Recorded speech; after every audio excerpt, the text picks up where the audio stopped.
जो भी लोग कैट की तैयारी कर रहे हैं उनके लिए ये फाइनल वेकअप कॉल है। इसके बाद एटलीस्ट इस चैनल पे ऐसी कोई वीडियो नहीं बनेगी saying how to prepare for CAT in 5 months 3 months. It's not possible unless आप जीनियस हो, और अगर आप जीनियस हो तो ये चैनल नहीं देख रहे होगे। तो I am just suggesting you कि अगर आप सीरियस कैट एस्पिरेंट हो then you need at least 6 months to crack this exam, and इस वीडियो में I'll prove to you that it's doable. I'll also give you a plan, but at the same time मेहनत आपको ही करनी पड़ेगी। इस video में नीचे time stamps available हैं, उसको यूज करके जो भी क्वेश्चन आपने कम्युनिटी पोस्ट में पूछा था आप उस पर डायरेक्टली नेविगेट भी कर सकते हो। But let's start off with the video. So सबसे पहला पॉइंट एड्रेस करते हैं, is it even doable. Rather than saying हाँ मेरे एक दोस्त ने किया था, ये था वो था, I will give you a proof. I'll show you an Excel sheet. इस एक्सेल शीट में 2 डेट्स हैं। एक मैंने आज का डेट बना रखा है जिस दिन मैं ये वीडियो बना रही हूँ, एक डेट मैंने डाल रखा है कि कौन सी तारीख तक मैं चाहती हूँ कि मैं अपना क्वांट का बेसिक्स कंप्लीट कर लूँ। बेसिक्स से क्या मतलब हुआ कि लेवल ऑफ डिफिकल्टी 1 या इजी क्वेश्चन जिससे मुझे कॉन्सेप्ट्स क्लियर हो जाए। Once I've put in both the dates, automatically Excel formulate करके मुझे number of days बता देता है कितने days है मेरे पास। Now I've used a reference book and I've written down the number of questions in each of the chapters. Chapters को भी मैंने 2 पार्ट में डिवाइड कर दिया, मस्ट डू चैप्टर्स एंड वो चैप्टर्स जो मैं स्टिल स्किप कर सकती हूँ एंड स्टिल गेटिंग 95 परसेंटाइल।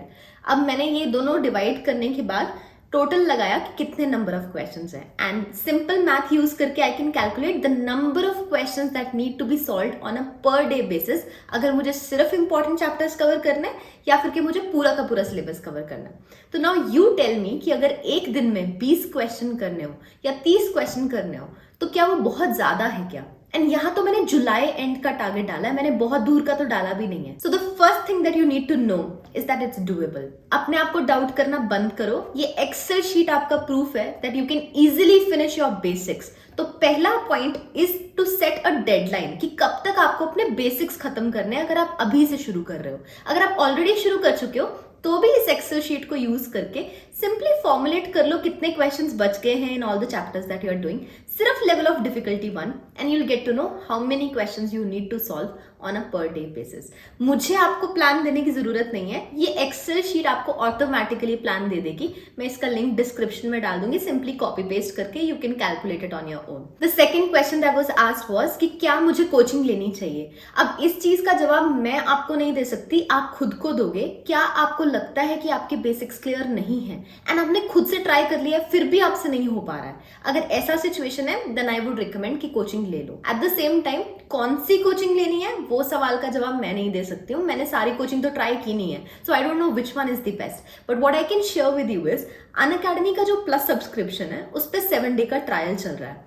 5 जून से पहले यानी कि जो भी ये वीडियो आज या कल तक देख लेगा वो लोग 7 दिन का एक ट्रायल ले सकते हैं टू अंडरस्टैंड कि अनअकैडमी की कोचिंग कैसी है। उसके लिए एक स्क्रीन पे QR कोड फ्लैश होगा, you simply just scan that, then you use a code called SACAT10 which is my code.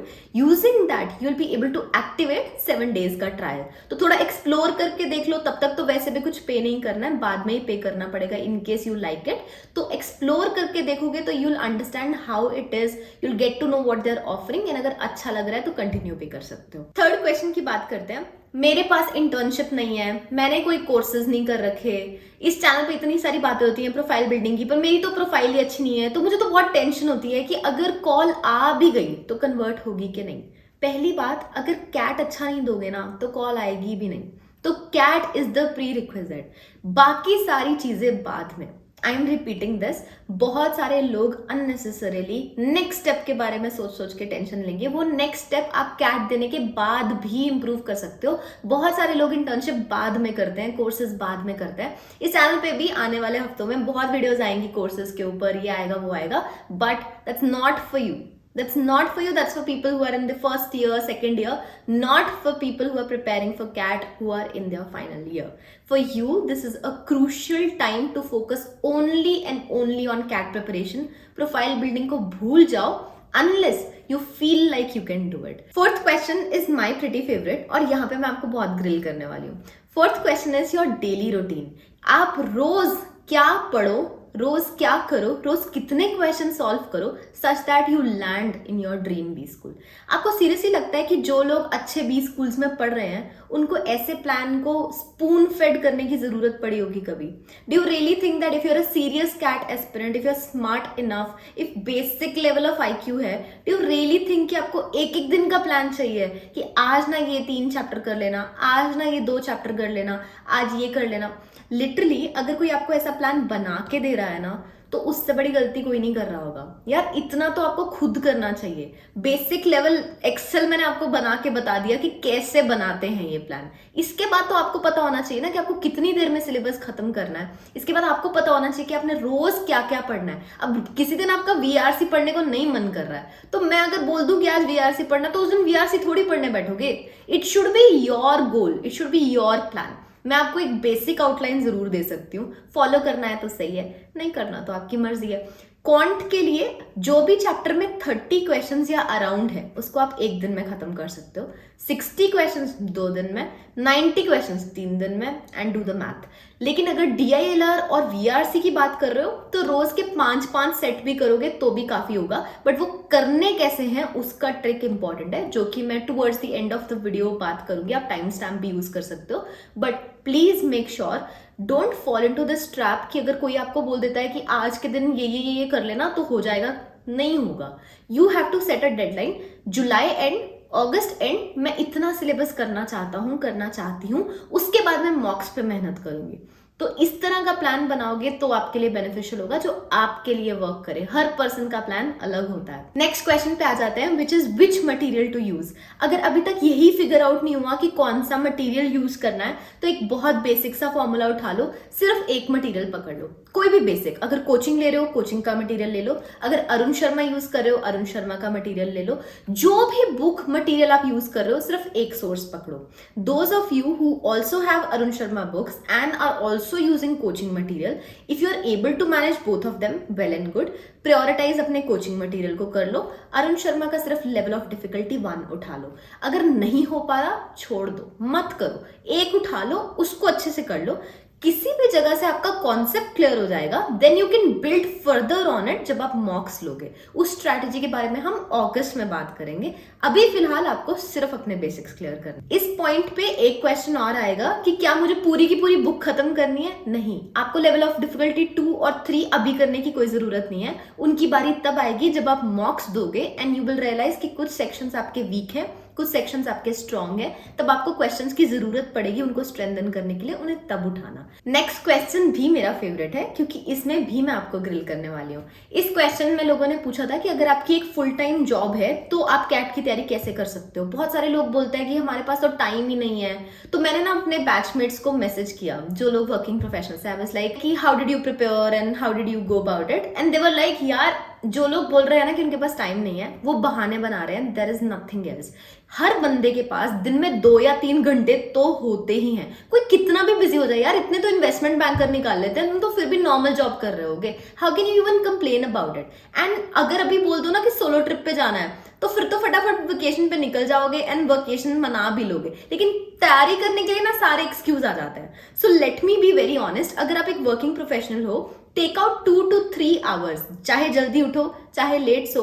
अब वो आपकी हेडेक है कि करना है क्लियर या नहीं करना। नहीं करना छोड़ दो ना, फिर क्या सोचना। लेकिन करना है तो या तो सुबह उठो या रात को करो। सब लोग ऐसे ही करते हैं, या फिर के वीकेंड पे टाइम निकालो। अगर अकेले वीकेंड्स उठाओगे, if let's say that's the kind of job you have, तो then you will have to put in 7 to 8 hours on the weekends dedicatedly, बिना काम किए। लेकिन अगर वीकडेज पे कर रहे हो, थोड़ा थोड़ा मैनेज कर पा रहे हो, तो देन वीकेंड पे 4 से 5 घंटा। एंड इट इज क्रूशियल कि अगर आप एक ऐसी जॉब में हो that you hate and you also feel like eventually छोड़नी है, तो बेटर है 3 महीने पहले कैट से ऑलरेडी छोड़ देना एंड अच्छे से कैट की तैयारी करना। This is also a strategy that lot of people use. At least मेरे बैच में बहुत सारे लोग 3 महीने पहले छोड़ दिए थे। आप सबैटिकल भी ले सकते हो, या फिर के जो तरीका मैंने यूज किया होता अगर मैं जॉब में होती, I would have just mentally switched off, which means कि मैं काम तो कर रही हूँ ऑफिस में, but at the same time क्योंकि मुझे पता है ये मेरा गोल है, तो I would have mentally switched off and would have focused on the job. This is also important for those of you who are in college and जिनकी summer vacation चल रही है। सब मासी मामा के घर अभी मत घूमने जाना। This is a very very crucial time for you, ये सोचो कि जब आपके कॉलेज एग्जाम चल रहे थे, you were the ones telling me कि टाइम नहीं है, एग्जाम्स में टाइम जा रहा है, how do we prepare for this exam? So now is the time for you to compensate for it. जितना टाइम कॉलेज एग्जाम्स के टाइम पे नहीं दे पाए थे, this is the time to devote to it. जिन लोगों के जून जुलाई में एग्जाम्स चल रहे हैं, I am really sorry, but at the same time you have to take out time जब भी आपकी वेकेशन आती है. और अगर आपकी वेकेशन नहीं आ रही है, इन दैट केस एग्जाम्स को थोड़ा सा साइडलाइन कर दो, बिकॉज एनीवे वो आपके फाइनल ईयर के एग्जाम्स होंगे, उनके मार्क्स काउंट भी नहीं होने वाले हैं. थोड़ा सा अपने आप को मेंटली इस तरह से ट्रेन कर लो कि CAT is the only thing that you want to focus on. Next question जो पूछा गया था, क्या हमें मॉक्स देने चाहिए? हमारा तो बेसिक्स ही क्लियर नहीं है. मैं काफी टाइम से इस चैनल पे बोल रही हूँ, तो मुझे बहुत टाइम हो गया बोलते हुए, कि मॉक्स देना इज सुपर क्रूशियल. अगर आप जनवरी से भी स्टार्ट किए होते ना, तो भी you should have taken mocks, because starting में you should understand the pattern. लेकिन एट द सेम टाइम अगर आपने मॉक्स नहीं दिए या आप अभी स्टार्ट करना चाहते हो, अब तो डेफिनेटली देने पड़ेंगे. जून जुलाई 3 मॉक्स every month is the bare minimum जो आपको देना चाहिए. लेकिन अब जो स्ट्रैटेजी है मॉक देने की, वो शिफ्ट हो गई है. अब आपको पैटर्न समझने के लिए मॉक नहीं देना है, अब आपको सेट सिलेक्शन के लिए मॉक देना है, at least in quant and DILR. अब उसका क्या मतलब है? क्वांट में एक सर्टन नंबर ऑफ क्वेश्चंस आएंगे, DILR में एक सर्टन नंबर ऑफ सेट्स आएंगे.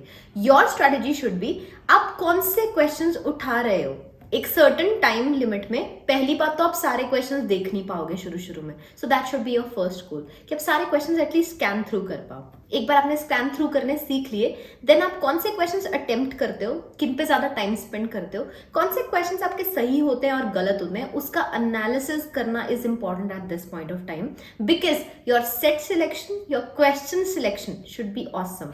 वो आपकी स्ट्रैटेजी होनी चाहिए for the month of June और जुलाई. तो 2 महीने मॉक्स दो, 3 मॉक्स दो, और ये समझो कि क्या आप सही सेट उठा रहे हो या नहीं. क्या आपने इजी वाला सेट स्किप तो नहीं कर दिया DILR में? क्यों किया? आपने स्कैन नहीं किए थे क्या क्वेश्चंस?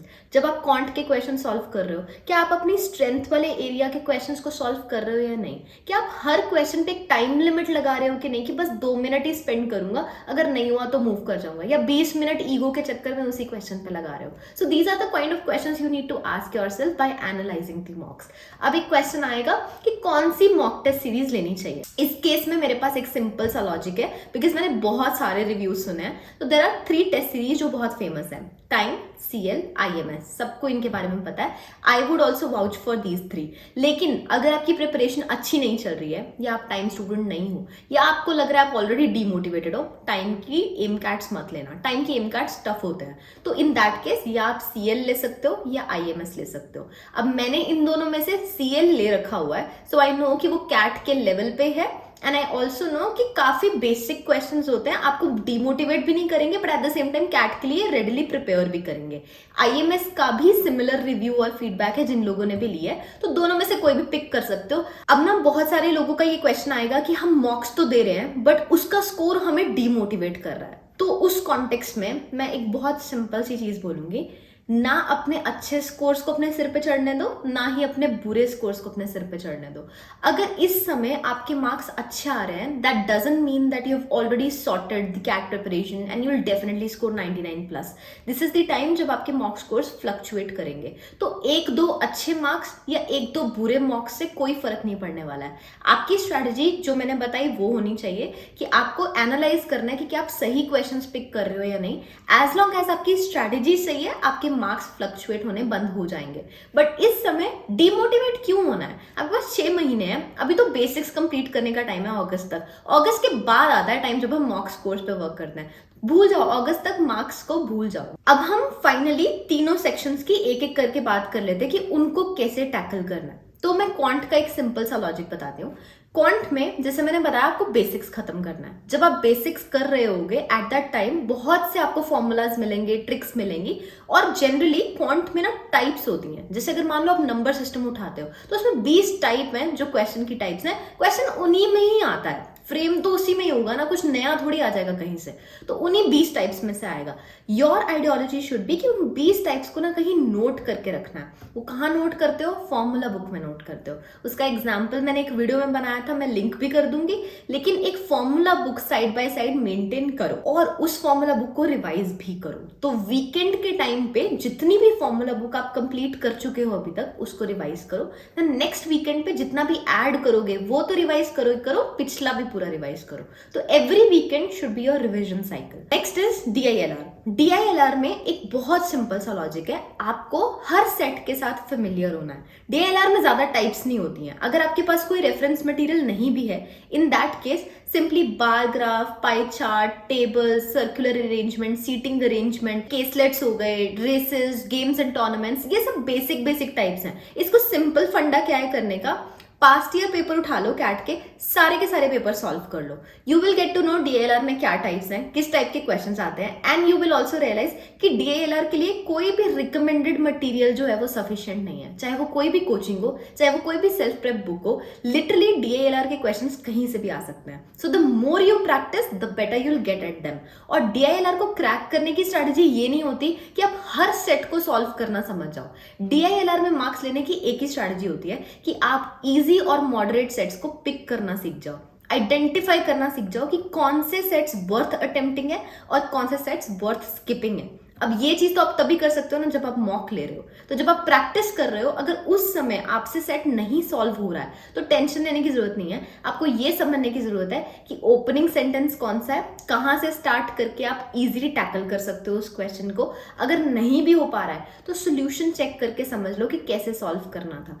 DILR में literally set selection is the only thing. तो अगर आप जब सॉल्व कर रहे हो तब नहीं हो पा रहा तो ज्यादा टेंशन लेने की जरूरत नहीं है। बेसिकली जितनी प्रैक्टिस करोगे उतना इंप्रूव होएगा। और DILR इन जनरल मॉक्स देने से और पास्ट ईयर पेपर्स या डिफरेंट सम सॉल्व करने से ही इंप्रूव होता है।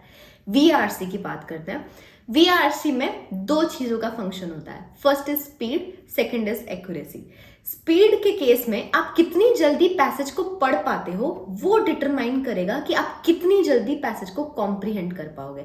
अब पैसेज को जल्दी पढ़ने के लिए बहुत सारे लोग गलत लेते हैं इस चीज को। दे थिंक कि अंडरस्टैंडिंग स्पीड होनी चाहिए, पैराफ्रेजिंग स्पीड होनी चाहिए। बेसिकली जैसे मैंने पहले भी बहुत बार बताया है, अगर एक पैसेज में 8 पैराग्राफ्स हैं, आपको उन 8 के 8 पैराग्राफ्स का मतलब पता होना जरूरी नहीं है। आपको ये पता होना जरूरी है कि कौन सी बात कहाँ लिखी गई है, ताकि आप इजीली आके उसे रेफर बैक कर पाओ। ये कौन सा मेमोरी टेस्ट हो रहा है कि कोई आपको पूछेगा कि क्या फिगर या फैक्ट इस RC में गिवन था। आपको बस ये पता होना चाहिए कि कौन सी चीज कहाँ गिवन है, ताकि आप जल्दी से पैसेज पढ़ो, क्वेश्चन पे जाओ एंड देन रेफर बैक करो।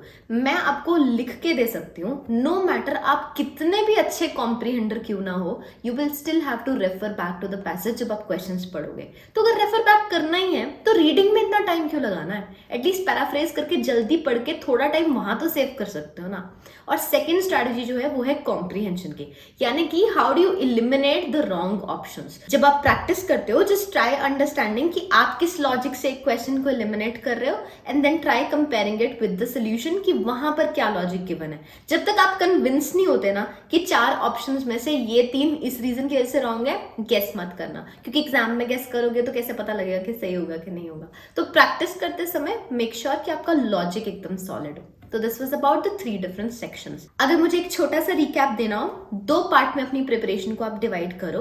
जुलाई या अगस्त एंड तक अपने बेसिक्स को कंप्लीट करो एंड उसके बाद फोकस करना अपने मॉक स्कोर्स को इंप्रूव करने के लिए। सो होप ये आपको हेल्प करे। अगर स्टिल कोई क्वेश्चन रह गया है तो फिर कमेंट्स में डाल देना। Hope this helps guys.